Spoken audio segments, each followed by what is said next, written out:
नमस्कार दोस्तों, कैसे हैं आप सब लोग। आई होप आप लोग बहुत ज़्यादा अच्छे होंगे, अपने घर में स्वस्थ होंगे। तो आज मैं आई हूँ अपने साथ लेकर एक और पौराणिक कथा जो कि बहुत ही अच्छी है और इसमें आप जानेंगे कि नारियल का जन्म कैसे हुआ था। चलिए स्टार्ट करते हैं। प्राचीन काल में सत्यव्रत नाम के एक राजा राज करते थे। वह प्रतिदिन पूजा पाठ किया करते थे।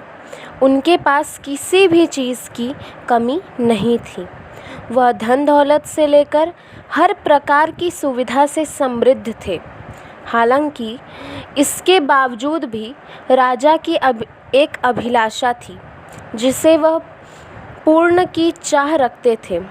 दरअसल राजा सत्यव्रत को किसी प्रकार से स्वर्गलोक जाने की इच्छा थी। वह अपने जीवन में कम से कम एक बार स्वर्गलोक के सौंदर्य को देखना चाहते थे, लेकिन उन्हें इसका मार्ग नहीं पता था।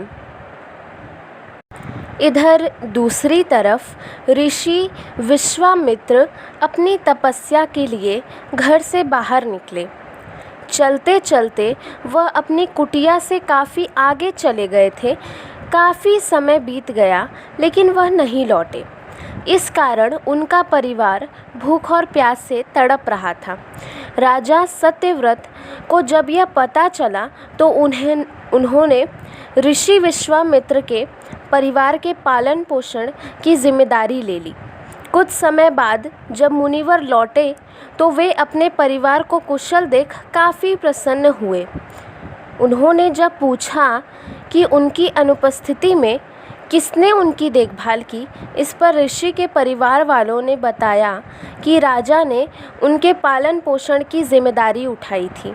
यह सुनकर ऋषि विश्वामित्र तुरंत राजमहल पहुँचे और राजा से मुलाकात की।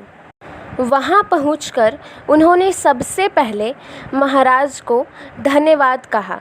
इस पर राजा ने ऋषि से अपनी इच्छा पूर्ण होने का आशीर्वाद मांगा। राजा की बात सुनकर ऋषि विश्वामित्र ने कहा, बोलिए महाराज, आपको क्या वरदान चाहिए। तब महाराज ने कहा, हे मुनि, मुझे एक बार स्वर्गलोक के दर्शन करने हैं। कृपया करके मुझे वहां जाने का वरदान दें। राजा की प्रार्थना सुनकर ऋषि विश्वामित्र ने एक ऐसा रास्ता बनाया जो स्वर्गलोक की ओर जाता था। यह देख राजा सत्यव्रत बहुत खुश हुए। वह तुरंत उस रास्ते पर चल पड़े और स्वर्गलोक पहुंच गए। यहाँ पहुँचते ही इंद्रदेव ने उन्हें नीचे धक्का दे दिया, जिसके कारण वो सीधे धरती पर जा गिरे। राजा ने तुरंत सारी घटना ऋषि विश्वामित्र को बताई। राजा की बात सुनकर ऋषि विश्वामित्र गुस्से से आग बबूला हो गए। उन्होंने तुरंत सभी देवताओं से इस बारे में बात की और इस समस्या का हल निकाला, जिसके बाद राजा के लिए एक नया स्वर्गलोक बनाया गया। नए स्वर्गलोक को पृथ्वी और देवताओं के स्वर्गलोक के बीचों बीच स्थापित किया गया ताकि किसी को परेशानी ना हो। नए स्वर्गलोक से राजा सत्यव्रत तो बहुत खुश हुए, लेकिन विश्वामित्र को एक चिंता लगातार सता रही थी। उन्हें डर था कि नया स्वर्गलोक कहीं ज़ोरदार हवा के कारण गिर ना पड़े। अगर ऐसा होगा तो राजा सत्यव्रत दोबारा से धरती पर जा गिरेंगे। काफ़ी सोच विचार के बाद ऋषि विश्वामित्र को एक उपाय सूझा। उन्होंने नए स्वर्गलोक के नीचे एक बहुत लंबा खंभा लगा दिया ताकि उसे सहारा मिल सके। ऐसी मान्यता है कि नए स्वर्गलोक के नीचे लगाया गया खंभा एक विशाल पेड़ के तने के रूप में बदल गया। यही नहीं, कुछ समय पश्चात जब राजा सत्यव्रत की मृत्यु हुई तो उनका सिर एक फल में तब्दील हो गया। सभी से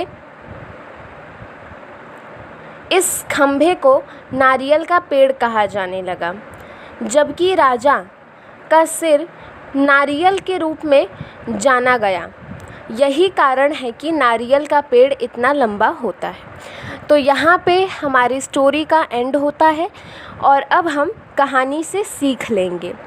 इस कहानी से हमें यह सीख मिलती है कि अगर सच्चे मन से किसी की मदद करें तो हमारी हर ख्वाहिश पूरी हो सकती है।